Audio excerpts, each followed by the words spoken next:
sound now.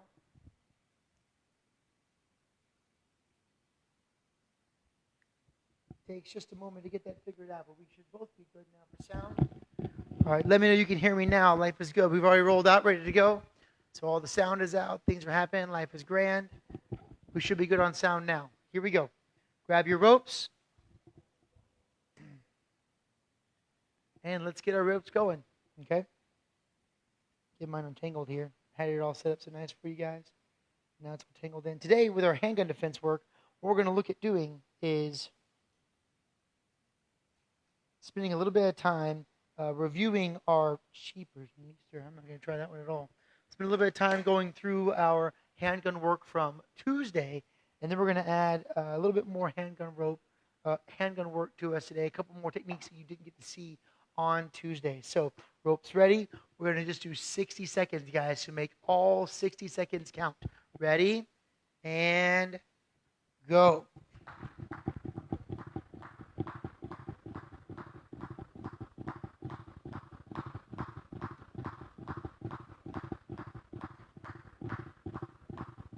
Just took a minute to get it right, that's all.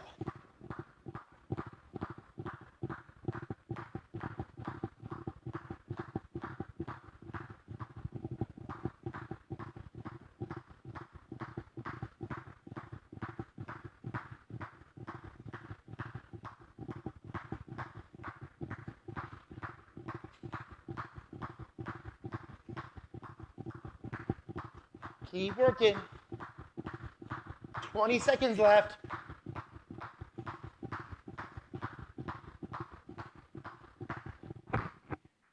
Time. Oh, what is that? That's so funny. Okay, here we go. Down and stretch. One of those days, guys. It is truly one of those days here. And stretching forward. I'm glad you guys are here. Sorry about the sound. Made it all work. When I add hers into the receiver, it just kind of plays. Till I get it all figured out right, it's going to be a learning curve for us. And switch. We have to be done by 5 o'clock today. Hard. Yeah, I got in trouble for rolling over all the time, so I can try to start better and get it in better. Come up. Grab. Pull. Ugh. And down and up. So what that means is, if you need to look at a combo work from this week, go back and look at the video from Tuesday's class. We broke down your jab and jab cross combo pretty well for you. You can also look at our YouTube channel. We're taking all of the Krav Maga live classes and put them in their own playlist called Krav Maga live classes. And that's there for you guys too, to go look at as well. And comment, let me know that you watched that also. We'll have today's video up for you tomorrow. I don't know. Probably not. Probably not. I mean, I tried to watch me. I was like, man. You'd think with all this activity, I'd be skinny. I don't know what it is.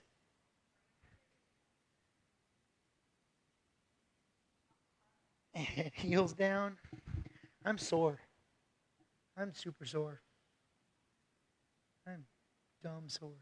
You know how sore I am? All the sore. I am all the sore today. You what? Well, we got all tangled on me earlier. I don't know what happened to me. So, okay, in order for us to go through it, we're going to take our handgun here. Just a quick disclaimer again. It is a rubber plastic gun. This is not an actual pew-pew machine. Okay, it doesn't work.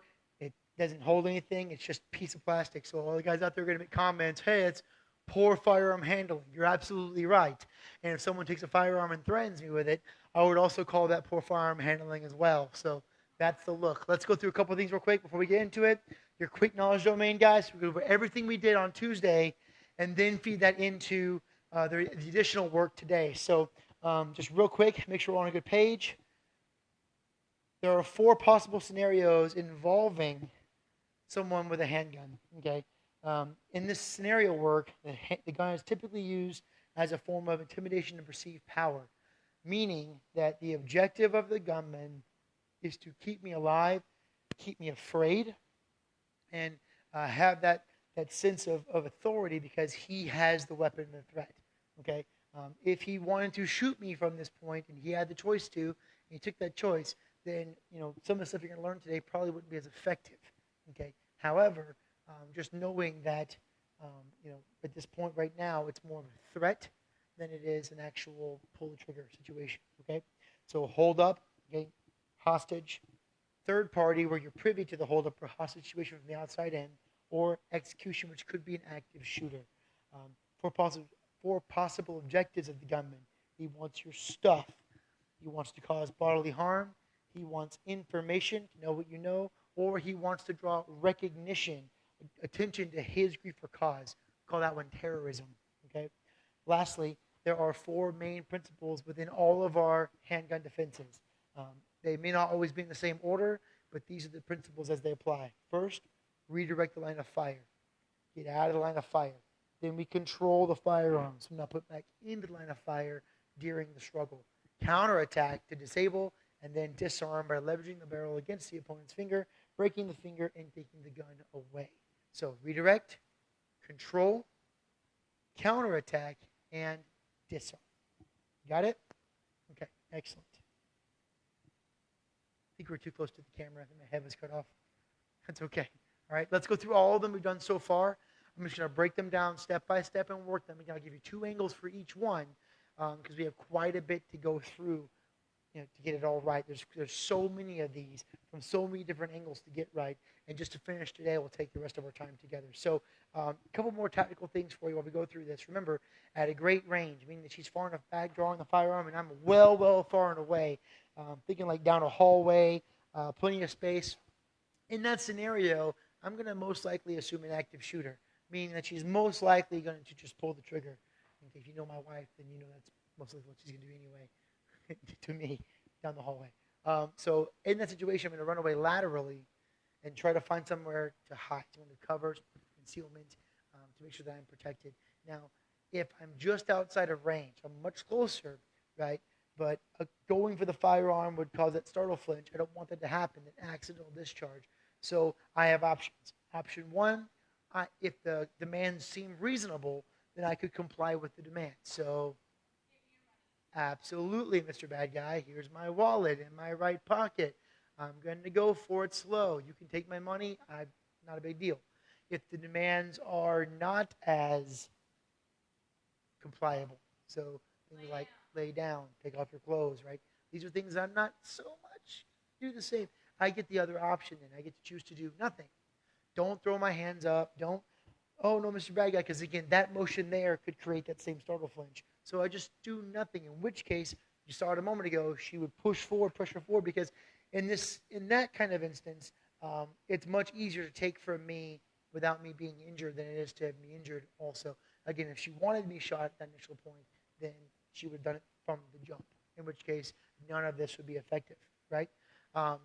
So keep in mind that any sudden grab of the firearm will cause it startle flinch, retraction of the arm, and that squeezing of the trigger, which could send an accidental discharge my way. That's why that first step of redirecting the firearm is so important. Also know that the attacker will experience a rather large amount of sensory overload, right? So ringing in the ears and the sudden flinch from the firearm going off, because the intention wasn't for them to shoot, but my movement and motion made them startle, made them fire the firearm, right? So they weren't ready for it, so it's going to be very loud. And if you ever fire a firearm, especially indoors, you know how loud it can be.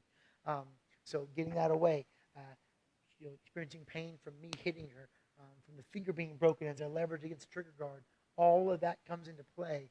And then visual confusion from seeing me with the firearm.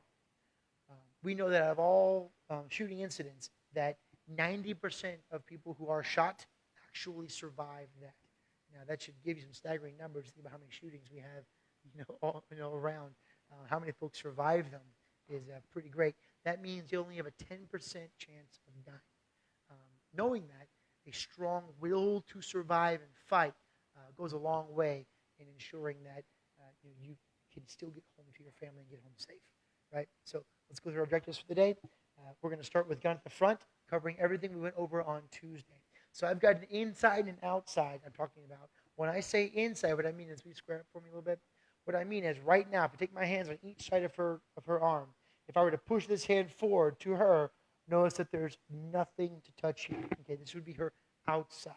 If I were going to say inside, it corresponds to her. If I push the inside right now, I've got all of this. Okay, this would be her inside the body. So outside the body, inside the body. Does that make sense to everyone? Good. Okay. So moving to the inside first with my left hand, I'm going to feed and redirect that firearm. When I feed and redirect it, get a full solid punch and then control it by pressing it into the body. Hand at the ready. There's a drive to the face. Feed underneath to the back of the firearm. Leverage the barrel of mine to clear that firearm. Reset that magazine. Rack that slide. And now it's a hot firearm for me. If I can't get it to work for my, it's still jammed, it's not clearing, remember that your firearm can be used as a cold weapon, and 440 grade poured steel beats eyeballs and cheekbones and chests and throats anytime. So hitting them with a hand is one thing. Taking this and whipping them with that, a whole different story, okay? So just keep that in mind. Let's go through it quicker. Same idea from the inside. Points to the inside, redirect, control, counterattack, and then disarm. Okay? Now, going from inside to outside, same change up on Tuesday. Because I'm going to the outside, if I redirect to the outside, just by nature of the way that our structure is built here, if she backs up, she puts me right back inside that range. Okay? I don't want to be there. So my move to control has to be very immediate. So from the redirect, and immediately move to control. See what I did? Okay? From there, I can kick in, work in, drive that shoulder home, leverage the barrel, and again, the firearm is now mine to work with. Okay. Again, different angle. Lots of changing back and forth today. From the outside, 1, 2, 3. Okay, 4, 5. Start with lunge. Okay, both hands to the face. That strong isosceles eliminates me from being able to go left and right. So instead, I'm going to have to go against the weak part of the grip, which is going to be the thumbs and the back. Peeling back. The smaller the circle, the better. The larger the circle I make on my motion, the less greater muscles I'm going to use. This is a lot of shoulder work. I want to keep my chest, my back, my butt, my legs, everything else involved, my larger muscle groups involved. So tighter, smaller. Because she's got that full presentation of the firearm in front of her, she's really relying on her shoulders and her upper back to be her strength. Okay, but the deal is, because of how it's presented, hold it real strong. It's not. It's really not as strong as you think. Okay, so the grip is strong, and that's why I go against it from the bottom to the top, and in tight. Notice that redirect. So redirect and control. Okay, and then there's my method to remove the firearm. If I have to, I can be combative from here, but in this instance, I need to get the firearm first, and then I can counterattack from there. Okay, again, different angle. Both hands on, drop, tight, and then back to me, ready to play. Okay. We also covered on Tuesday our hand pushing and the gun pushing. So with the hand pushing, this is that walking drive. So she's got that retention on the firearm driving forward. This is the clip. So I'm going to do the same outside. If you just present that again for me. Just face for me. Yep. That same outside defense from earlier, right? Just because of my zero direction, I'm going to treat it the same. The difference is it's quite a reach for me. So when the hand's pressing, I'm going to catch my timing of my foot, press my hand up, and I've got to press forward through that grip, okay, and clip that shoulder to remove that threat. Watch one more time, if you'll stand still this time. Okay. So from the hand pressing, okay, there's my moment. See my drive, it's quite a reach, so I've really got to get it forward. What I may need to do is I may need to maybe knock the hand, but again, any extra motion I do beforehand is going to cause some form of reaction from her. So I've got to be faster than that reaction, which is possible. Okay, which is possible, or it may not be. You know what? If you push him with a hand, I may just comply here, okay, until there comes a moment where I can then make my movement happen. These are just choices. These are choices. Okay, so we get the hands on. There's my clip motion. Bang, bang, bang. Notice how my shoulder and my body clipped a third of her body too. That takes her off her frame and makes her turn, allowing me the ability to fight and resist. Okay, if I end up where she still has it, at least I've got this redirect here. So as we're struggling for the firearm we're fighting, I've got both hands on. Eventually, I can win that struggle. Okay, we have with the firearm pressing. This is the dumb one, right? This is my personal favorite. So she's pushing. I can feel the pressure of the muzzle into my chest. With my outside hand and my inside foot, I turn and punch. Keep it in a flat line, and then I'm going to book it like Forrest Gump. I'm not waiting any longer. Again, with the firearm pressing, that weight is forced. She pushes. That's me right there. Just turn and punch that hand away from the inside. Notice when I punch, it's flat. There's no down. There's no up. It's not circling. Because any kind of extra motion from that is going to create resistance from her. Right? So resistance is down. Resistance is high. But the moment that she's pressing and I'm across, it just goes where it's supposed to, because you're going against the grip, the ergonomics of her hand. Sure, let's go with that. Okay. All right, so then the last one we covered on Tuesday was the gun under the chin. So with the gun placed underneath the chin, we're going to treat it the same as we did the overhead with both hands. Take both hands, come up, and my job is to get the firearm out. This is really important, okay? If it pins in the shoulder, that's a bad day, right? That's a super bad day. It's a worse day, we agree? Okay? But again, getting it out of the way. Now again, this is not going to be foolproof, right? I can still get clipped. It's still there, but I've got to do something at this point, right? So getting out of the way, that's going to be so loud, I'm going to lose hearing in that ear. It's just both ears possibly, right? I'll have to learn a new language, that's all, okay? From here, it's my body against her wrist. Instead of trying to pull the hands in, because she's still winning right now with that grip, okay? Instead, it's pinned to my body, and I want you to just watch. I just break at the hips and keep my frame. So it's a small break at the hips and keep my frame. So it's her wrist and her forearm strength against all of this right here, okay? One more time from a different angle. Under the chin, okay, get it out, get it away, and then bow through the work. I can then use it and be offensive. I can tap and rack, and I can be very offensive. Right? I get these options to work and play with, okay? That was everything from Tuesday. I've got just a few minutes now. We get to go through your remaining work for this week. Now, I've got a few more looks to play with for you. We're going to start first with the same idea of being to the forehead while being on the knees. Okay, so now I'm put in a very precarious situation. Okay, this is the worst case scenario, if you will, where I'm actually going to place here and the firearm's to the front. You go, Mike, what if it's behind you? There's a different one for that. Today we're going to work here. Okay, one thing that needs to happen is I need to understand that if she's far enough back, okay, far enough back. Matter of fact, learn this, from a great trainer. At this point here, if it were me, I'd be far enough back. I'd make him cross his feet, put his hands, maybe even go face down on the ground, right? But having feet crossed, I'm not going to be able to get my body up fast enough to work and do. So this isn't going to work from this far back. This has to work from closer. So from closer, where there's even contact, right? This is totally scary. Even contact. But I treat it the same, okay? My hand's going to come up while my head comes down. Same circle to the body. Once I get the circle to the body, though, I'm going to pull in tight to my chest, and then I'm going to use her body as my frame. Taking my freed hand, not the one holding the firearm, but my freed hand, I'm going to come into the midline. I'm going to press against her to allow me leverage to stand. So I can then press with her to stand. From there, I can be combative. I can break away, get free, and work from that point there. Let's go to a different angle again.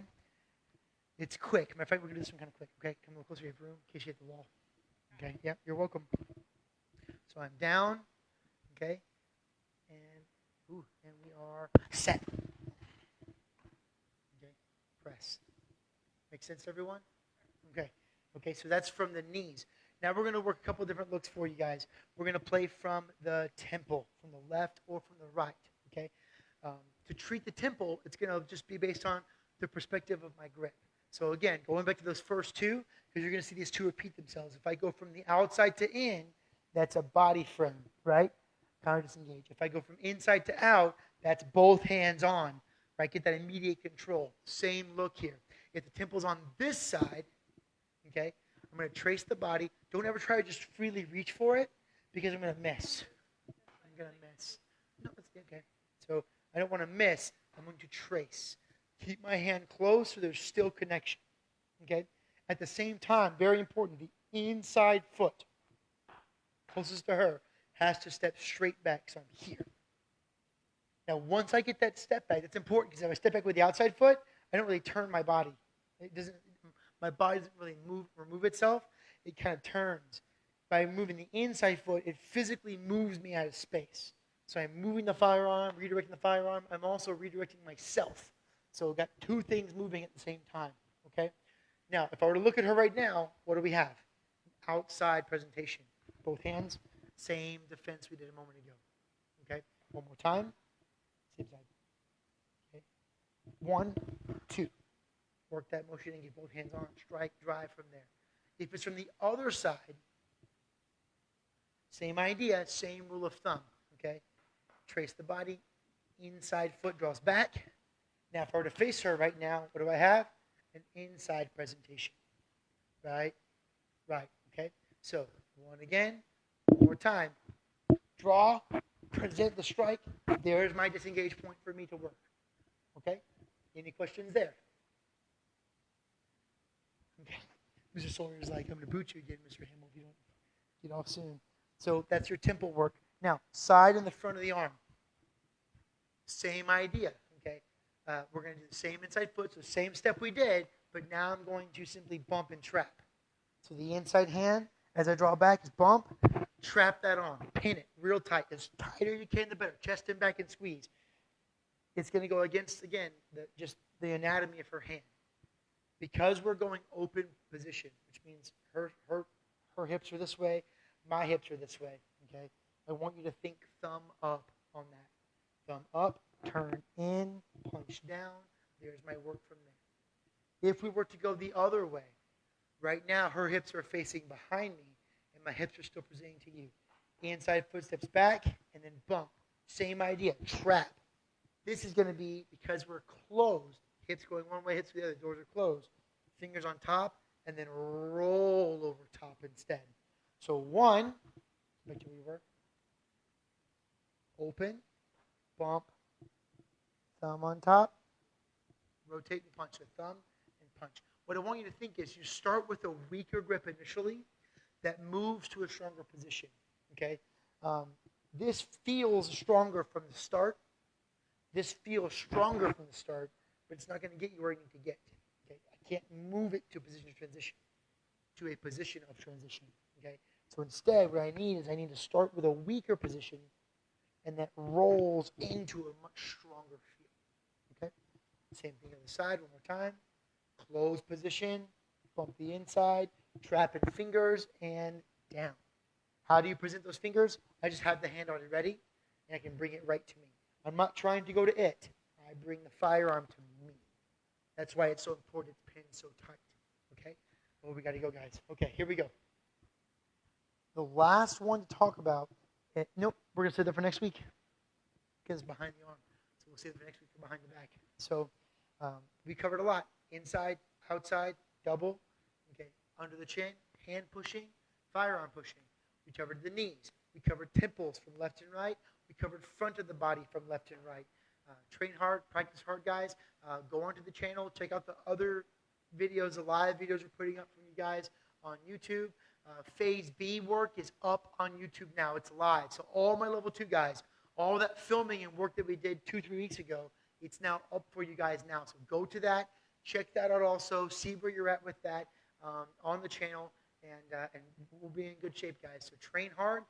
Be ready. This is Coach Hamels here for your Level 2 Phase A Week 1 wrap-up for handgun defense. Thanks all so much. Train hard. We'll see you back next Tuesday for more. Ready? Good night, guys. Thank you.